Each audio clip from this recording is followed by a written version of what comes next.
உங்கள் கோடை விடுமுறையை காஷ்மீர், அந்தமான், ஷிம்லா, டார்ஜிலிங் போன்ற பனிமலைகள்ல மறக்க முடியாத த்ரில்லிங் அனுபவங்களோட கொண்டாடி மகிழ இப்பவே புக் பண்ணுங்க. இந்த சம்மரை செம்மையா என்ஜாய் பண்ணுங்க. For more contact details, Instafly your ultimate tour partner. October, December மாதங்களில் வெங்காயத்தின் உற்பத்தி குறைவதால் வெங்காயத்தின் விலை அதிகமாக உள்ளது. இந்த இடைவெளியை குறைப்பதற்காக வெங்காயத்தினை சேமித்து வைத்து மகசூல் குறையும் நேரங்களில் விற்பனை செய்வதற்காக 36,000 மெட்ரிக் டன் கொள்ளளவு கொண்ட வெங்காய சேமிப்பு கூடங்கள் அமைக்க மானியம் வழங்க ரூபாய் 18 கோடி ஒன்றிய மாநில நிதி ஒதுக்கீட்டில் செய்யப்படும். இத்திட்டத்தில் 1000 உழவர்கள் பயனடைவர்.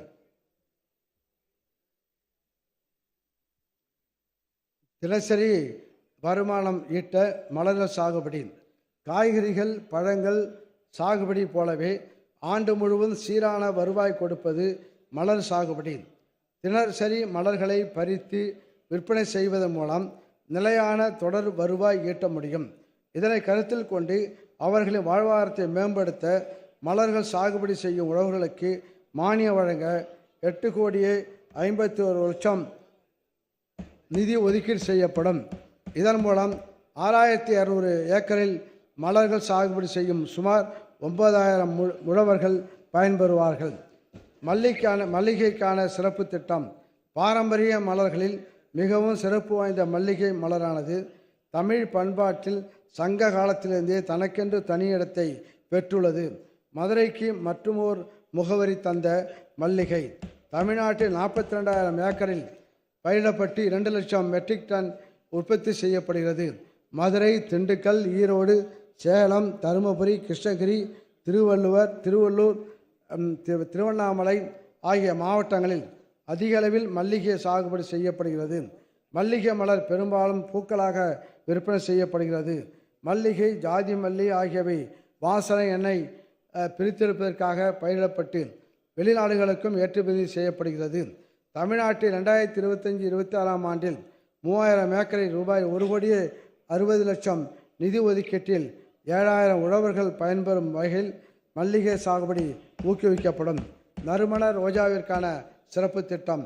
தமிழ்நாட்டில் ரோஜா மலர்கள் 9,600 ஏக்கரில் கிருஷ்ணகிரி, தருமபுரி, சேலம், திருவண்ணாமலை, திருப்பத்தூர், திண்டுக்கல் ஆகிய மாவட்டங்களில் அதிக அளவில் சாகுபடி செய்யப்படுகிறது. ரோஜா மலர் சாகுபடியை ஊக்குவிக்க ரூபாய் 1 கோடி நிதி செய்யப்படும். சுவைதாளித பயிர்களுக்கான சிறப்பு திட்டம். பண்டைய காலம் முதல் தமிழ்நாட்டு மக்களின் வாழ்க்கை முறையோடு நறுமணப் பொருட்களின் பயன்பாடு தொடர்ந்து வருகின்றது. இப்பொருட்கள் உணவிற்கு சுவை ஊட்டுவதுடன் மனமூட்டும் பொருட்களாகவும் மருத்துவ பயன்கள் கொண்டதாகவும் விளங்குகின்றன.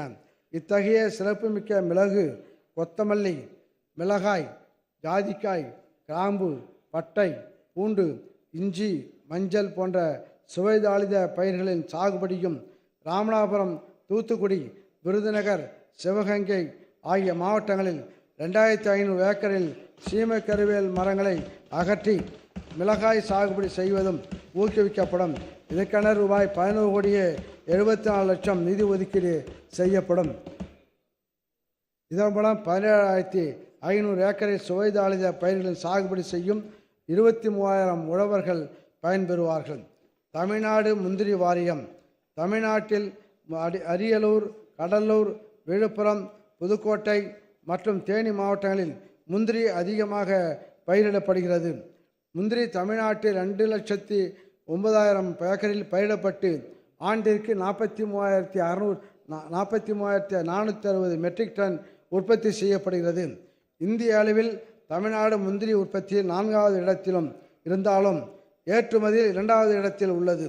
எனவே முந்திரியின் பரப்பினை உயர்த்தி உற்பத்தியை அதிகரிக்கவும், முந்திரி சார் தொழில் நிறுவனங்களுக்கு ஊக்கமளிக்கவும், முந்திரி தொழிலில் ஈடுபட்டுள்ள தொழிலாளர்களின் நலன்களை பாதுகாக்கவும் ரூபாய் 10 கோடி நிதி ஒதுக்கீட்டில் தமிழ்நாடு முந்திரி வாரியம் ஏற்படுத்தப்படும். இதனால் முந்திரி சாகுபடி செய்யும் உழவர்களும் அதனை சார்ந்த தொழில் செய்யும் கிராமப்புற மக்களும் அதிக அளவில் பயனடைவார்கள்.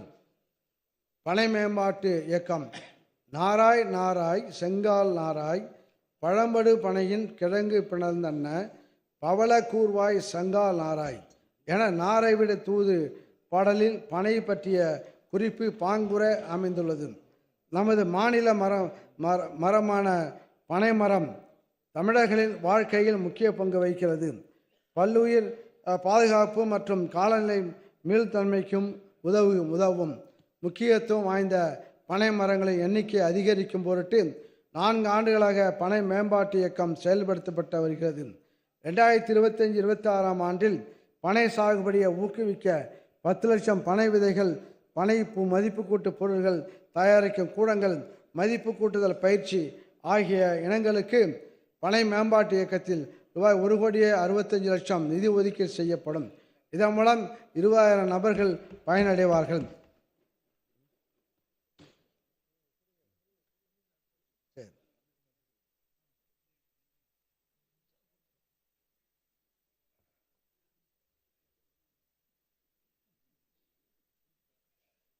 பலா மேம்பாட்டு இயக்கம்